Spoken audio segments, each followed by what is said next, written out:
afternoon. Good evening. ಯಾವಾಗ exam ಇತ್ತು ಇವತ್ತು? Kannada. ನಾಳಿಗ Holiday. ಹಾಲಿಡೇ. ಮತ್ತು ನಾಡ್ದು Hindi. ಹಿಂದಿ. ಓಕೆ, ಕೊಡು ಚಾಕ್ಲೇಟ್ ನನಗೆ. Thank you. Milky bar chocolate. So ನಮ್ಮ ಫೇವ್ರೇಟ್ ಮಿಲ್ಕಿ ಬಾರ್ ಚಾಕ್ಲೇಟ್ ಇದು. Good evening, everyone. So Shravani ಮತ್ತು ಅಜ್ಜಿ ಇಬ್ಬರು ಕೂಡ ಇಲ್ಲಿ ತರಕಾರಿ ತೊಗೊಂಬರೋದಕ್ಕೆ ಅಂತ ಹೋಗಿದ್ದಾರೆ.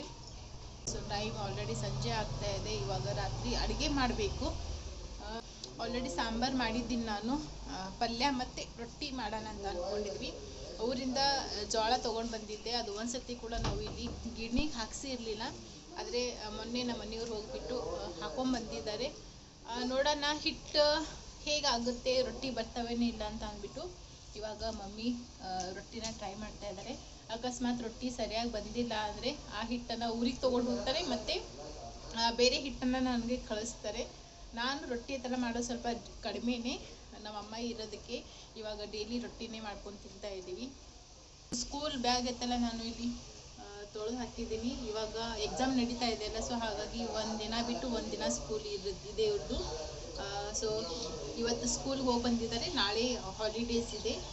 ಇವತ್ತು ಸ್ಕೂಲ್ಗೆ ಹೋಗಿದ್ದಾರೆ, ನಾಳೆ ಸ್ಟಡಿ ಬ್ರೇಕ್ ಕೊಟ್ಟಿದ್ದಾರೆ. ಆಮೇಲೆ ಮತ್ತೆ ನಾಳಿದ್ದು ಸ್ಕೂಲ್. ಈ ಥರ ಒಂದಿನ ಬಿಟ್ಟು ಒಂದಿನ ಸ್ಕೂಲ್ ಇರೋದಕ್ಕೆ ಸ್ವಲ್ಪ ನಾನು ಬ್ಯಾಗ್ಸ್ ಈ ಥರ ತುಂಬಾ ಗಲೀಜಾಗಿದ್ದು, ಅದಕ್ಕೆ ಚೆನ್ನಾಗಿ ಬಿಸಿಲಿದೆ. ಅದಕ್ಕೆ ಎಲ್ಲ ಕೂಡ ನಾನು ವಾಶ್ ಮಾಡಿ ಹಾಕಿದ್ದೀನಿ. ಸೊ ನಮ್ಮದು ಎಲೆ ಬಳ್ಳಿ ಅಂತೂ ಫುಲ್ ಒಣಗಿ ಹೋಗ್ತಾ ಇದೆ. ಏನು ಮಾಡಬೇಕು ಅಂತ ನನಗೆ ಗೊತ್ತಾಗ್ತಾ ಇಲ್ಲ. ಸೊ 2-3 ಎಲೆ ಬರ್ತವೆ ಈ ಥರ, ಆಮೇಲೆ ತಾನೇ ಎಲೆ ಎಲ್ಲ ಉದುರು ಹೋಗ್ಬಿಡುತ್ತೆ. ತುಂಬ ಬೇಜಾರಾಗ್ತಾ ಇದೆ ನನಗೆ. ಏನು ಮಾಡಬೇಕು ಅಂತ ಗೊತ್ತಾಗ್ತಾ ಇಲ್ಲ. ಅಮ್ಮ ಹೇಳು. ಪಾಪಡ್ ಮಾಡೋದಾ? ಅದು ಸಣ್ಣ ಸಣ್ಣ ಚಿಕ್ಕ ಚಿಕ್ಕ ಮಾಡ್ತೀಯಲ್ಲ, ಅದ್ಮೇಲೆ ಪಾಸ್ತಾ ಖಾರ ಹಾಕ್ತೀಯಲ್ಲ, ಅದು ಪಾಪಡ್ ಮಾಡು. ಸರಿ, ಮಾಡ್ತೀನಿ. ಓಕೆನಾ? ಇವಾಗ ಚಾಕ್ಲೇಟ್ ತಿನ್ನು, ಆಮೇಲೆ ಮಾಡ್ಕೊಡ್ತೀನಿ. Good evening, everyone.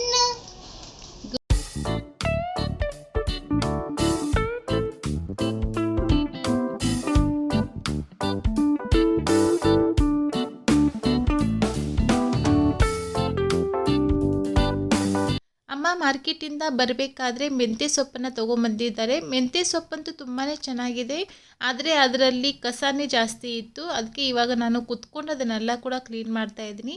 ಇವತ್ತು ರಾತ್ರಿ ಊಟಕ್ಕೆ ಮೆಂತ್ಯ ಸೊಪ್ಪಿನ ಪಲ್ಯ ಮಾಡೋಣ ಅಂತ ಅಂದ್ಬಿಟ್ಟು. ಸೊ ರೊಟ್ಟಿ ಜೊತೆ ಪಲ್ಯ ತುಂಬಾ ಚೆನ್ನಾಗಿ ಅನಿಸುತ್ತೆ.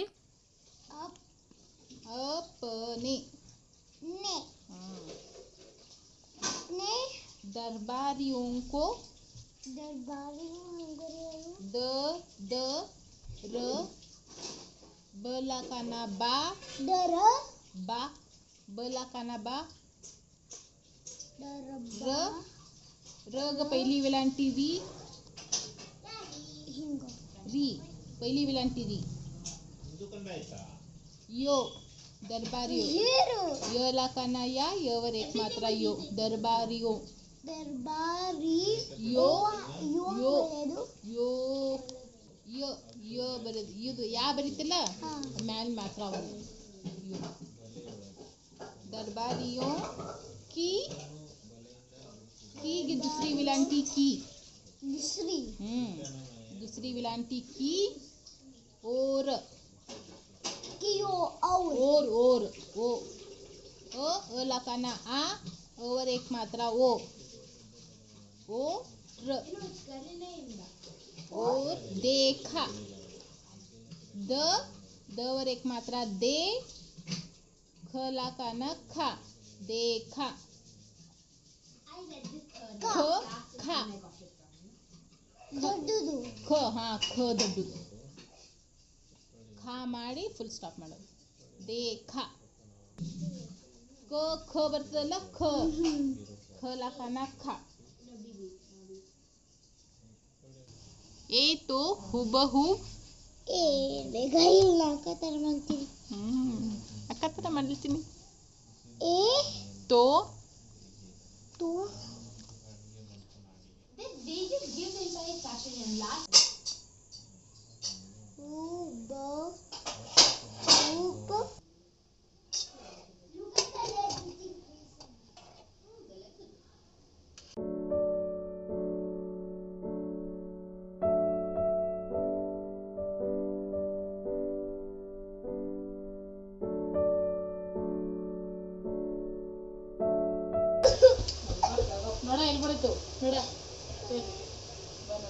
ಹೇಳಿ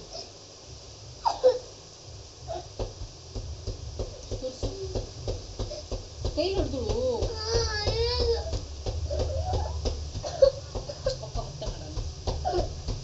ಬಿಸಿ ದಮ್ಮಗೆ ಅದು ಈಗ ಹಿಟ್ಟು ಇನ್ನೊಂದ್ಸತಿ ಹಾಕೊಂಬರೋದು ಮತ್ತೆ ಬರ್ತಾವ ಹಳೆಗ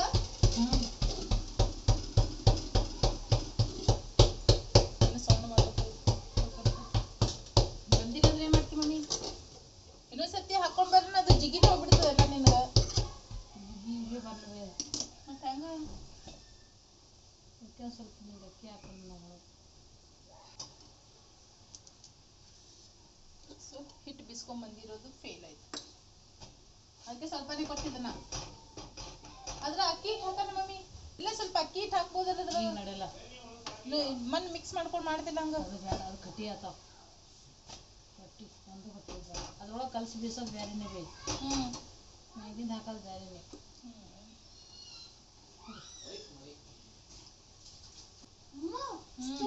ಎಷ್ಟು ಚಲೋ ನೀರ್ ಬರ್ಲಿಕ್ಕದ ಗೊತ್ತಾ ಮತ್ತ ಅದ್ರ ಮ್ಯಾಗ ಹಿಂಗ ವೈಟ್ ಇದ್ರ ಮೇಲೆ ರಿಫ್ಲೆಕ್ಷನ್ ಕಾಣ್ತಿದ್ ನೀರ್ ಬರೋದು ಸ್ಟಾಪ್ ಆಯ್ತಾ ಮಳಿ ಇಲ್ಲ ಮೀ ತೋರಿಸ್ಕೊಡಿ ಇಲ್ಲ ಯಾಕೆ ಮತ್ತಷ್ಟು ಶೇಕ್ ಮಾಡ್ತಿದ್ದಿ ಬಾಡಿ ಇಲ್ಲ ಓವರ್ ಆಕ್ಟಿಂಗ್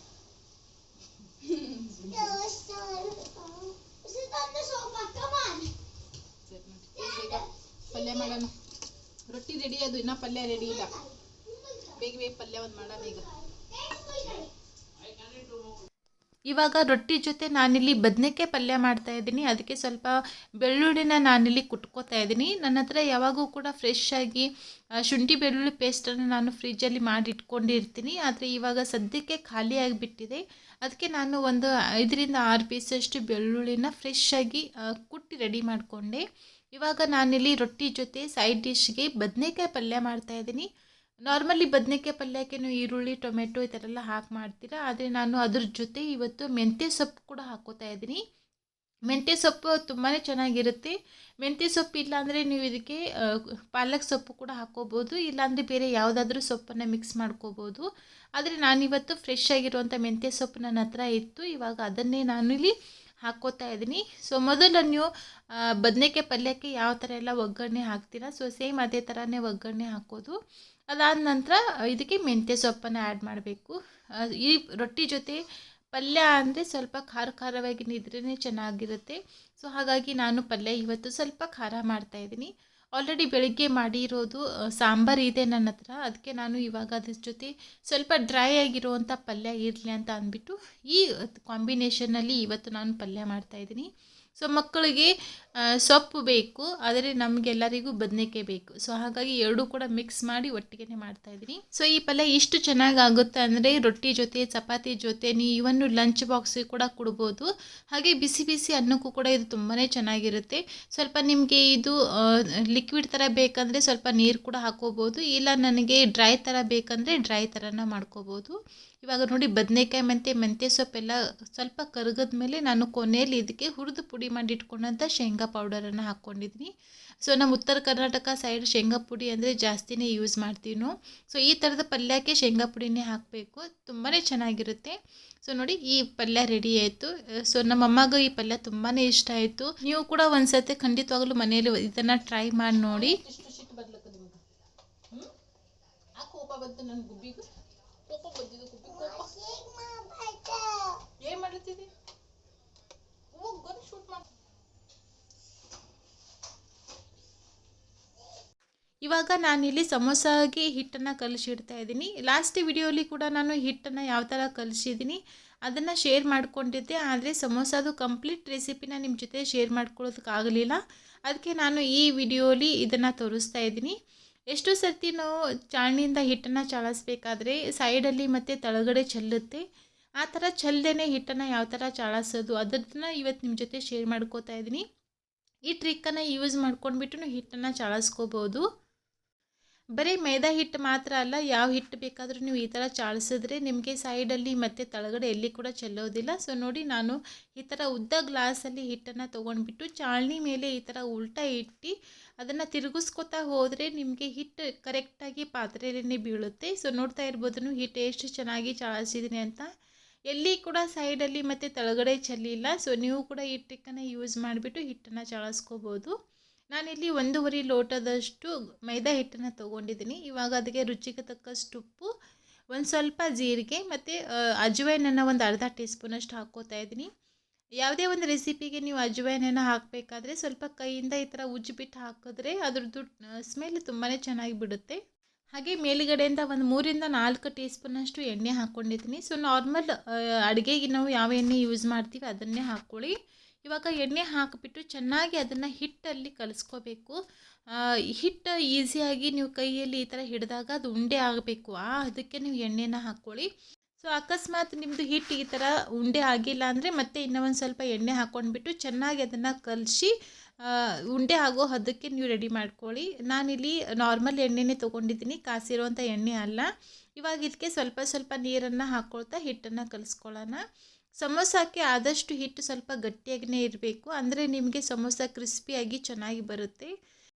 ಹಾಗೆ ನೀವು ಯಾವುದೇ ಒಂದು ಹಿಟ್ಟನ್ನು ಕಲಿಸ್ಬೇಕಾದ್ರೆ ನೀರನ್ನು ಒಟ್ಟಿಗೆ ಒಂದೇ ಸರ್ತಿ ಹಾಕ್ಕೊಳ್ಳೋದಕ್ಕೆ ಹೋಗಬೇಡಿ. ಸೊ ಸ್ವಲ್ಪ ಸ್ವಲ್ಪ ನೀರನ್ನು ಹಾಕ್ಕೊಳ್ತಾ ಈ ಥರ ಹಿಟ್ಟನ್ನು ನೀವು ಕಲಿಸಿದ್ರೆ ಆವಾಗ ಹಿಟ್ಟು ನಿಮಗೆ ಈವನ್ ಆಗಿ ಚೆನ್ನಾಗಿ ಬರುತ್ತೆ. ನೋಡಿ, ನಾನು ಸಮೋಸಕ್ಕೆ ಈ ಹದಕ್ಕೆ ಹಿಟ್ಟನ್ನು ಕಲಿಸ್ಕೊಂಡಿದ್ದೀನಿ. ಇವಾಗ ಒಂದು 1/2 ಅವರ್ ಹಿಟ್ಟನ್ನು ನಾನು ನೆನೆಯೋದಕ್ಕೆ ಬಿಡ್ತೀನಿ. ಆ ಕಡೆ ಹಿಟ್ಟು ನೆನೆಷ್ಟರಲ್ಲಿ ಈ ಕಡೆ ನಾವು ಅದ್ರದ್ದು ಸ್ಟಫಿಂಗನ್ನು ರೆಡಿ ಮಾಡ್ಕೊಳ್ಳೋಣ. ನಾರ್ಮಲಿ ಸಮೋಸದು ಸ್ಟಫಿಂಗ್ ಅಂದರೆ ಬರೀ ಆಲೂಗಡ್ಡೆ ಮತ್ತು ಮಸಾಲನ ಹಾಕಿಬಿಟ್ಟು ಮಾಡ್ತಾರೆ. ಆದರೆ ನನ್ನ ಹತ್ರ ಫ್ರಿಜ್ಜಲ್ಲಿ ಎಷ್ಟು ತರಕಾರಿ ಇದೆ ಅದು ಅಷ್ಟು ತರಕಾರಿನ ಹಾಕಿಬಿಟ್ಟು ನಾನಿವತ್ತು ಸ್ಟಫಿಂಗನ್ನು ಮಾಡ್ತಾಯಿದ್ದೀನಿ. ಇದು ತುಂಬಾ ಹೆಲ್ದಿಯಾಗಿರುತ್ತೆ. ಮೊದಲನೇದಾಗಿ ಸ್ವೀಟ್ ಕಾರ್ನನ್ನು ಬಿಡಿಸ್ಕೊಳ್ಳೋಣ. ಸ್ವೀಟ್ ಕಾರ್ನ್ ಬಿಡಿಸೋದು ತುಂಬಾ ಈಸಿಯಾಗಿದೆ. ಸೊ ಫಸ್ಟ್ ಒಂದು ಲೈನನ್ನು ನೀವು ಸ್ಪೂನಿಂದ ಈ ಥರ ಬಿಡಿಸ್ಕೊಂಡ್ಬಿಡಿ. ಅದಾದ ನಂತರ ಎಲ್ಲ ಲೈನ್ ಈಸಿಯಾಗಿ ತಾನೇ ಬಂದುಬಿಡುತ್ತೆ. ಇದು ಒಂದು ಫನ್ ಗೇಮ್ ಥರನೇ. ಮಕ್ಕಳಿಗೆ ನೀವು ಒಂದು ಲೈನನ್ನು ಬಿಡಿಸ್ಬಿಟ್ಟು ಕೊಟ್ಟರೆ ಉಳಿದಿರುವಂಥ ಎಲ್ಲ ಸ್ವೀಟ್ ಕಾರ್ನನ್ನು ಅವರೇ ಬಿಡಿಸ್ಕೊಡ್ತಾರೆ ನಿಮಗೆ. ಅಷ್ಟು ಈಸಿಯಾಗಿ ಅಷ್ಟು ಫನ್ನಿಯಾಗಿರುತ್ತೆ ಇದು. ನೋಡಿ ಎಷ್ಟು ಬೇಗ ಆಗ್ತಾ ಇದೆ ಅಂತ ಹೇಳಿಬಿಟ್ಟು ಒಂದು ಲೈನನ್ನು ನೀವು ಸ್ಪೂನಿಂದ ಈ ಥರ ಬಿಡಿಸ್ಕೊಂಡ್ಬಿಟ್ರೆ ಸಾಕು, ಉಳಿದಿರೋವಂಥ ಎಲ್ಲ ಸ್ವೀಟ್ ಕಾರ್ನನ್ನು ಆರಾಮಾಗಿ ನೀವು ಬಿಡಿಸ್ಕೋಬೋದು. ನೋಡ್ತಾ ಇದ್ದಂಗೆ ನಾನು ಪೂರ್ತಿ ಒಂದು ಸ್ವೀಟ್ ಕಾರ್ನ್ದು ಕಾಳನ್ನು ಬಿಡಿಸಿಟ್ಟೆ.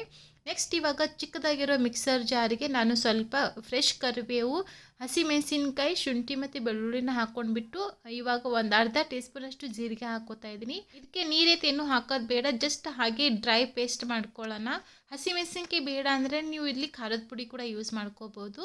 ನೆಕ್ಸ್ಟ್ ಇವಾಗ ಪ್ಯಾನ್ಗೆ ನಾನು ಒಂದು ಅರ್ಧ ಟೇಬಲ್ ಸ್ಪೂನಷ್ಟು ಎಣ್ಣೆ ಹಾಕ್ಕೊಂಡಿದ್ದೀನಿ. ಅದಾದ ನಂತರ ಸ್ಲೈಸಲ್ಲಿ ಕಟ್ ಮಾಡಿ ಇಟ್ಕೊಂಡಂಥ ಈರುಳ್ಳಿ ಒಂದು ಮೀಡಿಯಮ್ ಸೈಜು 2 ಹಾಕ್ಕೊಂಡ್ಬಿಟ್ಟು ಚೆನ್ನಾಗಿ ಅದ್ರದ್ದು ಹಸಿ ವಾಸನೆ ಎಲ್ಲ ಹೋಗಿಬಿಟ್ಟು ಲೈಟಾಗಿ ಈ ಥರ ಕಲರ್ ಚೇಂಜ್ ಆಗೋವರೆಗೂ ಫ್ರೈ ಮಾಡ್ಕೊಂಡಿದ್ದೀನಿ. ಅದಾದ ನಂತರ ನಾನು ಮಿಕ್ಸರ್ ಜಾರಲ್ಲಿ ರುಬ್ಬಿರುವಂತಹ ಹಸಿಮೆಣಸಿನ್ಕಾಯಿ, ಶುಂಠಿ, ಬೆಳ್ಳುಳ್ಳಿ ಪೇಸ್ಟನ್ನು ಹಾಕ್ಕೊಂಡು ಇವಾಗ ಇದ್ರದ್ದು ಸ್ವಲ್ಪ ಹಸಿ ವಾಸನೆ ಹೋಗಬೇಕು, ಅಲ್ಲಿವರೆಗೂ ಚೆನ್ನಾಗಿ ಫ್ರೈ ಮಾಡ್ಕೊಳ್ಳೋಣ. ಹಾಗೆ ಅದ್ರ ಜೊತೆ ಸಣ್ಣದಾಗಿ ಕಟ್ ಮಾಡಿ ಇಟ್ಕೊಂಡಂತಹ ಕ್ಯಾರೆಟ್ ಮತ್ತು ಸ್ವೀಟ್ ಕಾರ್ನ್ ಹಾಕ್ಕೋತಾ ಇದ್ದೀನಿ. ಹಾಗೆ ಅದ್ರ ಜೊತೆ ಫ್ರೋಝನ್ ಗ್ರೀನ್ ಪೀಸ್ ಕೂಡ ಹಾಕ್ಕೋತಾ ಇದ್ದೀನಿ. ಸೊ ನಿಮ್ಮ ಹತ್ರ ಸ್ವೀಟ್ ಕಾರ್ನ್, ಕ್ಯಾರೆಟ್ ಮತ್ತು ಫ್ರೋಝನ್ ಗ್ರೀನ್ ಪೀಸ್ ಈ ಮೂರದಲ್ಲಿ ಯಾವುದು ಕೂಡ ಇಲ್ಲ ಅಂದರೆ ಸ್ಕಿಪ್ ಕೂಡ ಮಾಡ್ಕೋಬೋದು. ಇಲ್ಲಾಂದರೆ ಅದ್ರ ಬದಲಾಗಿ ನೀವು ಪನ್ನೀರ್, ಕ್ಯಾಪ್ಸಿಕಮ್ ಏನು ಬೇಕಾದರೂ ಹಾಕ್ಕೋಬೋದು. ಸೊ ಇವತ್ತು ನನ್ನ ಫ್ರಿಜ್ಜಲ್ಲಿ ಎಷ್ಟು ತರಕಾರಿ ಇತ್ತು ಅದು ಅಷ್ಟು ತರಕಾರಿನ ನಾನಿಲ್ಲಿ ಹಾಕಿಬಿಟ್ಟು ಮಾಡ್ತಾಯಿದ್ದೀನಿ. ನಾವಿಲ್ಲಿ ಸ್ವೀಟ್ ಕಾರ್ನ್ ಹಸಿದನ್ನೇ ಯೂಸ್ ಮಾಡಿದ್ದೀವಿ. ಸೊ ಹಾಗಾಗಿ ಒಂದು ಪ್ಲೇಟಿಂದ ಇದನ್ನು ಕವರ್ ಮಾಡಿಬಿಟ್ಟು ನಾನಿಲ್ಲಿ ಒಂದು 2 ನಿಮಿಷ ಅದನ್ನು ಬೇಯಿಸಿದ್ದೀನಿ. ಸ್ವಲ್ಪ ಕ್ಯಾರೆಟ್ ಮತ್ತು ಸ್ವೀಟ್ ಕಾರ್ನ್ ಸ್ವಲ್ಪ ಸಾಫ್ಟ್ ಆದಮೇಲೆ ನೆಕ್ಸ್ಟ್ ಇವಾಗ ಅದಕ್ಕೆ ಡ್ರೈ ಮಸಾಲನ ಹಾಕ್ಕೋತಾ ಇದ್ದೀನಿ.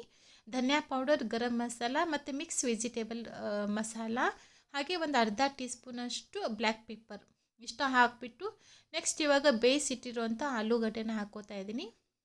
ಹಾಗೆ ಆಲೂಗಡ್ಡೆ ಎಲ್ಲ ಮಿಕ್ಸ್ ಮಾಡಬೇಕಾದ್ರೆ ರುಚಿಗೆ ತಕ್ಕಷ್ಟು ಉಪ್ಪು ಮತ್ತು ಒಂದು ಅರ್ಧ ಟೀ ಸ್ಪೂನಷ್ಟು ಸಕ್ಕರೆ ಹಾಕ್ಕೋತಾ ಇದ್ದೀನಿ. ಸಕ್ಕರೆ ಹಾಕ್ಕೊಳ್ಳೋದ್ರಿಂದ ಇದ್ರದ್ದು ಟೇಸ್ಟ್ ಇನ್ನೂ ನಿಮಗೆ ಚೆನ್ನಾಗಿ ಬರುತ್ತೆ. ಉಪ್ಪು, ಖಾರ ಎಲ್ಲ ಕರೆಕ್ಟಿಂಗ್ ಬ್ಯಾಲೆನ್ಸಿಂಗ್ ಆಗುತ್ತೆ. ಹಾಗಾಗಿ ಸಕ್ಕರೆನ ಸ್ಕಿಪ್ ಮಾಡದೆ ಕಂಪಲ್ಸರಿ ಒಂದು ಅರ್ಧ ಟೀ ಸ್ಪೂನಕ್ಕಾಗಲಿ ಹಾಕ್ಕೊಂಡ್ಬಿಡಿ. ಅದಾದ ನಂತರ ಇವಾಗ ಚೆನ್ನಾಗಿ ಇದನ್ನು ಮಿಕ್ಸ್ ಮಾಡ್ಕೋಬೇಕು. ನಾವು ಆಲೂಗಡ್ಡೆನ ನೀರು ಹಾಕಿ ಬೇಯಿಸಿದ್ದೀವಿ. ಸೊ ಹಾಗಾಗಿ ಅದರಲ್ಲಿ ಸ್ವಲ್ಪ ನೀರಿನ ಅಂಶ ಇರೋದ್ರಿಂದ ಕಂಪ್ಲೀಟಾಗಿ ಅದು ನೀರೆಲ್ಲ ಡ್ರೈ ಆಗೋವರೆಗೂ ಸುಮಾರು ಒಂದು 5 ರಿಂದ 6 ನಿಮಿಷದವರೆಗೂ ಗ್ಯಾಸ್ ಫ್ಲೇಮ್ ಸ್ವಲ್ಪ ಹೈ ಟು ಮೀಡಿಯಮ್ನೇ ಇಟ್ಕೊಂಡು ಚೆನ್ನಾಗಿ ಈ ಥರ ಫ್ರೈ ಮಾಡ್ಕೊಳ್ಳಿ. ನಿಮ್ಮದು ಸಮೋಸ ಸಾಫ್ಟ್ ಆಗೋದಕ್ಕೆ ಮೇನ್ ರೀಸನ್ ಅಂದರೆ ಇದನ್ನೇ. ನಿಮ್ಮದು ಮಸಾಲ ಚೆನ್ನಾಗಿ ಫ್ರೈ ಆಗಿಲ್ಲ, ಅದರಲ್ಲಿ ನೀರಿನ ಅಂಶ ಕಂಪ್ಲೀಟಾಗಿ ಹೋಗಿಲ್ಲ ಅಂದರೆ ನಿಮ್ಮದು ಸಮೋಸ ಕ್ರಿಸ್ಪಿಯಾಗಿ ಬರೋದಿಲ್ಲ. ಹಾಗಾಗಿ ಚೆನ್ನಾಗಿ ಮಸಾಲಾನ ಫ್ರೈ ಮಾಡ್ಕೊಳ್ಳಿ. ಬೇಕಾದರೆ ಮೇಲ್ಗಡೆಯಿಂದ ಇನ್ನೊಂದು ಸ್ವಲ್ಪ ಫ್ರೆಶ್ ಕೊತ್ತಂಬರಿನ ಹಾಕ್ಕೊಂಡ್ಬಿಟ್ಟು ಅದನ್ನು ಕೂಡ ಮಿಕ್ಸ್ ಮಾಡಿ ಇವಾಗ ಈ ಮಸಾಲಾನ ಆರೋದಕ್ಕೆ ಇಡ್ತಾ ಇದ್ದೀನಿ. ಕಂಪ್ಲೀಟ್ ಮಸಾಲೆ ಎಲ್ಲ ತಣ್ಣಗಾದ್ಮೇಲೆ ನೀವು ಇದ್ರದ್ದು ಸ್ಟಫಿಂಗನ್ನು ಮಾಡ್ಕೋಬೇಕು. ಬಿಸಿ ಇರೋವಾಗ ನೀವು ಮಾಡ್ಕೊಂಡ್ಬಿಟ್ರೆ ಫುಲ್ ನಿಮಗೆ ಸಮೋಸ ಮೆತ್ತಗಾಗಿಬಿಡುತ್ತೆ. ಅದಕ್ಕೆ ಕಂಪ್ಲೀಟ್ ಅದನ್ನು ತಣ್ಣಗಾಗೋದಕ್ಕೆ ಬಿಟ್ಟಿದ್ದೀನಿ. ಸುಮಾರು 1 ಅವರ್ ನಾನು ಬಿಟ್ಟಿದ್ದೆ. ಅದು ಮಾಡಿದ್ಮೇಲೆ ನಾನು ಬೇರೆ ಕೆಲಸದಲ್ಲಿ ಸ್ವಲ್ಪ ಬ್ಯುಸಿ ಆಗಿಬಿಟ್ಟೆ. ಇವಾಗ 1 ಅವರ್ ಆದ ನಂತರ ಮತ್ತೆ ಸಮೋಸನ ರೆಡಿ ಮಾಡ್ತಾ ಇದ್ದೀನಿ. ನೋಡಿ, ಹಿಟ್ಟನ್ನು ಆಲ್ರೆಡಿ ಕಲಸಿಟ್ಟಿದೆ ಮತ್ತು ಮಸಾಲ ಕೂಡ ರೆಡಿ ಆಗಿದೆ. ಇವಾಗ ಸಮೋಸನ ಮಾಡ್ಕೊಳ್ಳೋಣ ಬನ್ನಿ. ನಿಮಗೆ ಯಾವ ಸೈಜಲ್ಲಿ ಸಮೋಸ ಬೇಕು ಆ ಸೈಜ್ಗೆ ನೀವು ಉಳ್ಳೆಗಳನ್ನು ಈ ಥರ ಕಡ್ದುಬಿಟ್ಟು ರೆಡಿ ಮಾಡ್ಕೊಳ್ಳಿ. ಆಮೇಲೆ ಪೂರ್ತಿ ಎಲ್ಲ ಒಂದೇ ಸತಿ ಉಳ್ಳೆಗಳನ್ನು ಕಡ್ದಿಡಬೇಡಿ, ಯಾಕಂದರೆ ಹಿಟ್ಟು ಡ್ರೈ ಆಗಿಬಿಡುತ್ತೆ. ಅದಕ್ಕೆ ಒಂದು ಸ್ವಲ್ಪ ಉಳ್ಳೆಗಳನ್ನು ಮಾಡ್ಕೊಂಡ್ಬಿಟ್ಟು ಉಳಿದಿರೋ ಹಿಟ್ಟನ್ನು ಒಂದು ಡಬ್ಬಿಯಲ್ಲಿ ಅಥವಾ ಯಾವುದಾದ್ರೂ ಒಂದು ಪ್ಲೇಟಿಂದ ಕವರ್ ಮಾಡಿಬಿಟ್ಟು ಇಟ್ಕೊಳ್ಳಿ. ಅದಾದ ನಂತರ ಒಂದೊಂದು ಉಳ್ಳೆಗಳನ್ನು ಈ ಥರ ಕ್ಲೀನಾಗಿ ನೀಟಾಗಿ ಮಾಡ್ಕೊಂಡ್ಬಿಟ್ಟು ಇವಾಗ ಸ್ವಲ್ಪ ಒಣ ಮೈದಾ ಹಿಟ್ಟಲ್ಲಿ ಅದನ್ನು ಡಿಪ್ ಮಾಡಿಬಿಟ್ಟು ಇವಾಗ ಲಟ್ಟಿಸ್ಕೋಬೇಕು. ನೀವು ಸಮೋಸಾಗೆ ಲಟ್ಟಿಸ್ಬೇಕಾದ್ರೆ ಅದನ್ನು ಆದಷ್ಟು ಉದ್ದ ಶೇಪಲ್ಲಿ ಲಟ್ಟಿಸ್ಕೋಬೇಕು. ಯಾಕಂದರೆ ನಮಗೆ ಅದು ಕೋನ್ ಮಾಡ್ಕೊಳ್ಳೋದಿರುತ್ತೆ. ಸೊ ಉದ್ದ ಶೇಪಲ್ಲಿ ನೀವು ಲಟ್ಟಿಸ್ಕೊಂಡ್ರೆ ನಮಗೆ ಕೋನ್ ಮಾಡ್ಕೊಳ್ಳೋದಕ್ಕೆ ಅದು ಈಸಿ ಆಗಿಬಿಡುತ್ತೆ. ಹಾಗಾಗಿ ಈ ಥರ ಉದ್ದ ಶೇಪಲ್ಲಿನೇ ಆದಷ್ಟು ಮಾಡ್ಕೊಳ್ಳಿ. ಇದು ಸ್ವಲ್ಪ ತಿಳುವಾಗಿನೇ ಇರಬೇಕು, ದಪ್ಪ ಮಾಡ್ಕೊಳ್ಳೋದಕ್ಕೆ ಹೋಗಬೇಡಿ. ಸ್ವಲ್ಪ ಮೀಡಿಯಮ್ ಹದದಲ್ಲಿ ತಿಳುವಾಗಿ ಇಟ್ಕೊಂಡ್ಬಿಟ್ಟು ಇವಾಗ ಮಧ್ಯದಲ್ಲಿ ನೀವು ಈ ಥರ ಲೈನನ್ನು ಮಾಡ್ಕೊಂಡ್ಬಿಟ್ರೆ ನಿಮಗೆ ಇದರಲ್ಲಿ 2 ಸಮೋಸ ರೆಡಿ ಆಗುತ್ತೆ. ನೋಡಿ, ಈ ಥರ 2 ಸಮೋಸ ಅದು ಶೀಟ್ ರೆಡಿ ಆದಮೇಲೆ ಇವಾಗ ಒಂದು ಶೀಟನ್ನು ತೊಗೊಂಡ್ಬಿಟ್ಟು ಈ ಥರ ಕೋನ್ ಥರ ನೀವು ಇದನ್ನು ಫೋಲ್ಡ್ ಮಾಡ್ಕೊಳ್ಳಿ. ಸ್ವಲ್ಪ ಚೆನ್ನಾಗಿ ಬೆರಳಿಂದ ಅದನ್ನು ಪ್ರೆಸ್ ಮಾಡಿಬಿಟ್ರೆ ಅದು ನೀಟಾಗಿ ಸ್ಟಿಕ್ ಆಗಿಬಿಡುತ್ತೆ. ಅಕಸ್ಮಾತ್ ನೀವು ಬೆರಳಿಂದ ಅದನ್ನು ಕರೆಕ್ಟಾಗಿ ಪ್ರೆಸ್ ಮಾಡಿಲ್ಲ ಅಂದರೆ ಅದು ಎಣ್ಣೆಲಿ ಹಾಕಿದ ತಕ್ಷಣ ಓಪನ್ ಆಗಿಬಿಡುತ್ತೆ. ಹಾಗಾಗಬಾರ್ದು ಅಂದರೆ ನೀವು ನೀಟಾಗಿ ಅದನ್ನು ಪ್ರೆಸ್ ಮಾಡ್ಕೊಳ್ಳಿ. ಅದಾದ ನಂತರ ನೀವು ಮಸಾಲನ ಹಾಕ್ಕೊಳ್ಳಿ. ನಿಮಗೆ ಎಷ್ಟು ಮಸಾಲ ಬೇಕು ಅದನ್ನು ನಿಮ್ಮ ಇಷ್ಟದಂತೆ ನೀವು ಹಾಕ್ಕೋಬೋದು. ನಾನಿಲ್ಲಿ ಸಮೋಸನ ಆದಷ್ಟು ಸ್ವಲ್ಪ ಮೀಡಿಯಮ್ ಸೈಜಲ್ಲಿನೇ ಮಾಡ್ತಾಯಿದ್ದೀನಿ. ಸೊ ನಿಮ್ಗೆ ಇದಕ್ಕಿಂತ ಸ್ವಲ್ಪ ದೊಡ್ಡ ಸೈಜ್ ಬೇಕಂದರೆ ನೀವು ದೊಡ್ಡ ಸೈಜಲ್ಲಿ ಕೂಡ ಮಾಡ್ಕೋಬೋದು. ಆದರೆ ನೀವು ಎಷ್ಟು ಸೈಜಲ್ಲಿ ನೀವು ಅದನ್ನು ಲಟ್ಟಿಸ್ಕೋತೀರಾ ಆ ಸೈಜ್ ಮೇಲೆ ನಿಮಗೆ ಸಮೋಸ ರೆಡಿ ಆಗುತ್ತೆ. ನೋಡಿ, ಇಷ್ಟು ಫೀಲಿಂಗನ್ನು ಮಾಡ್ಕೊಳ್ಳಿ. ಸ್ವಲ್ಪ ಮಸಾಲ ಜಾಸ್ತಿ ಇದ್ರೇ ಚೆನ್ನಾಗಿರುತ್ತೆ ತಿನ್ನೋದಕ್ಕೆ. ಸೊ ನೋಡಿ, ನಾನಿಲ್ಲಿ 2 ಸಮೋಸನ ರೆಡಿ ಮಾಡ್ಕೊಂಡಿದ್ದೆ. ಅಷ್ಟರಲ್ಲಿ ಈ ಕಡೆ ಎಣ್ಣೆ ಕೂಡ ಚೆನ್ನಾಗಿ ಕಾದಿದೆ. ತುಂಬ ಬಿಸಿ ಎಣ್ಣೆಯಲ್ಲಿ ನೀವು ಇದನ್ನು ಹಾಕ್ಕೋಬಾರ್ದು. ಸ್ವಲ್ಪ ಮೀಡಿಯಮ್ ಹೀಟ್ ಎಣ್ಣೆಯಲ್ಲಿನೇ ಹಾಕ್ಕೊಂಡ್ಬಿಟ್ಟು ಗ್ಯಾಸ್ ಫ್ಲೇಮ್ ಸ್ವಲ್ಪ ಲೋ ಟು ಮೀಡಿಯಮ್ಲಿನೇ ಇದನ್ನು ಫ್ರೈ ಮಾಡ್ಕೊಳ್ಳಿ. ಸ್ವಲ್ಪ ಹೊತ್ತು ಅದನ್ನು ಹಾಗೆ ಬಿಟ್ಬಿಡಿ, ಟರ್ನ್ ಮಾಡ್ಕೊಳ್ಳೋದಕ್ಕೆ ಹೋಗಬೇಡಿ. ಒಂದು 2 3 ನಿಮಿಷ ನೀವು ಹಾಗೆ ಬಿಟ್ಬಿಟ್ಟು ನಿಧಾನಕ್ಕೆ ಟರ್ನ್ ಮಾಡ್ಕೊಳ್ಳಿ. ಸಮೋಸ ಫ್ರೈ ಆಗೋದಕ್ಕೆ ಸ್ವಲ್ಪ ಜಾಸ್ತಿ ಟೈಮ್ ತಗೊಳ್ಳುತ್ತೆ. ಸೊ ಆ ಕಡೆ ಸಮೋಸ ರೆಡಿ ಆಗೋಷ್ಟರಲ್ಲಿ ಈ ಕಡೆನೂ ಮತ್ತೆ ಇನ್ನೂ ಒಂದು ಸಮೋಸನ ರೆಡಿ ಮಾಡ್ಕೋಬೋದು. ಈ ಥರ ಗ್ಯಾಪಲ್ಲಿ ನೀವು ಮಾಡಿಕೊಂಡ್ರೆ ನಿಮ್ಮದು ಬೇಗನೆ ಆಗುತ್ತೆ. ಸುಮಾರು ಒಂದು 5 ರಿಂದ 6 ನಿಮಿಷ ಬೇಕಾಗುತ್ತೆ ನಿಮಗೆ ಒಂದು ಸಮೋಸ ರೆಡಿ ಆಗೋದಕ್ಕೆ. ಹಾಗಾಗಿ ಎಷ್ಟು ನಿಧಾನಕ್ಕೆ ಎಷ್ಟು ಪೇಷನ್ಸಿನಿಂದ ನೀವು ಇದನ್ನು ಫ್ರೈ ಮಾಡ್ತೀರಾ ಅಷ್ಟು ನಿಮ್ಮದು ಕ್ರಿಸ್ಪಿಯಾಗಿ ಚೆನ್ನಾಗಿ ಬರುತ್ತೆ. ಸೊ ಮಿನಿಮಮ್ ಒಂದು 5 ರಿಂದ 6 ನಿಮಿಷ ಆದರೂ ಬೇಕಾಗುತ್ತೆ ನಿಮಗೆ. ಸೊ ನೋಡಿ, ಈ ಥರ ಲೈಟಾಗಿ ಕಲರ್ ಬರ್ತಾ ಇದ್ದಂಗೆ ನೀವು ಇದನ್ನು ತಕ್ಕೊಂಡ್ಬಿಡಿ. ಸೊ ಇಲ್ಲಿವರೆಗೂ ನೀವು ಫ್ರೈ ಮಾಡ್ಕೋಬೇಕು. ಸೊ ಇದೇ ಥರ ನಾನು ಉಳಿದಿರೋವಂಥ ಎಲ್ಲ ಸಮೋಸ ಕೂಡ ಫ್ರೈ ಮಾಡ್ಕೊಂಡಿದ್ದೀನಿ. ತುಂಬಾ ಚೆನ್ನಾಗಾಗಿತ್ತು. ನಮ್ಮ ಮನೆಯಲ್ಲಂತೂ ಎಲ್ಲರದ್ದು ಫೇವ್ರೇಟ್ ಅಂತಲೇ ಹೇಳ್ಬೋದು. ನೀವು ಕೂಡ ಖಂಡಿತವಾಗ್ಲೂ ಟ್ರೈ ಮಾಡಿ. ಮಸಾಲ ಅಂತೂ ತುಂಬಾ ಚೆನ್ನಾಗಿತ್ತು. ಹೊರಗಡೆ ನಿಮ್ಗೆ ಎಲ್ಲಿ ಕೂಡ ಈ ಥರ ಮಸಾಲ ಹಾಕಿಬಿಟ್ಟು ಮಾಡಿರೋಂಥ ಸಮೋಸ ಸಿಗೋದಿಲ್ಲ. ಹಾಗಾದರೆ ನೀವು ಕೂಡ ಮನೆಯಲ್ಲಿ ಖಂಡಿತವಾಗ್ಲೂ ಈ ರೆಸಿಪಿನ ಟ್ರೈ ಮಾಡಿ. ಹಾಗೆ ಇವತ್ತಿಂದ ಈ ವಿಡಿಯೋ ಕೂಡ ನಾನು ಇಲ್ಲಿಗೆ ಎಂಡ್ ಮಾಡ್ತಾ ಇದ್ದೀನಿ. ಮತ್ತೆ ನೆಕ್ಸ್ಟ್ ವಿಡಿಯೋಲಿ ಸಿಗ್ತೀನಿ. ಇವತ್ತಿಂದ ವಿಡಿಯೋ ಹೇಗೆ ಅನ್ನಿಸ್ತು ಕಮೆಂಟ್ ಸೆಕ್ಷನಲ್ಲಿ ತಿಳಿಸಿ. ಇಷ್ಟ ಆಗಿದೆ ಲೈಕ್ ಮಾಡಿ, ಶೇರ್ ಮಾಡಿ. ಮತ್ತು ನೀವು ಇನ್ನೂ ನನ್ನ ಚಾನಲ್ಗೆ ಸಬ್ಸ್ಕ್ರೈಬ್ ಮಾಡ್ಕೊಂಡಿಲ್ಲ ಅಂದರೆ ಪ್ಲೀಸ್ ಇವಾಗೆ ಚಾನಲ್ಗೆ ಸಬ್ಸ್ಕ್ರೈಬ್ ಮಾಡ್ಕೊಳ್ಳಿ. Thank you so much for watching this video.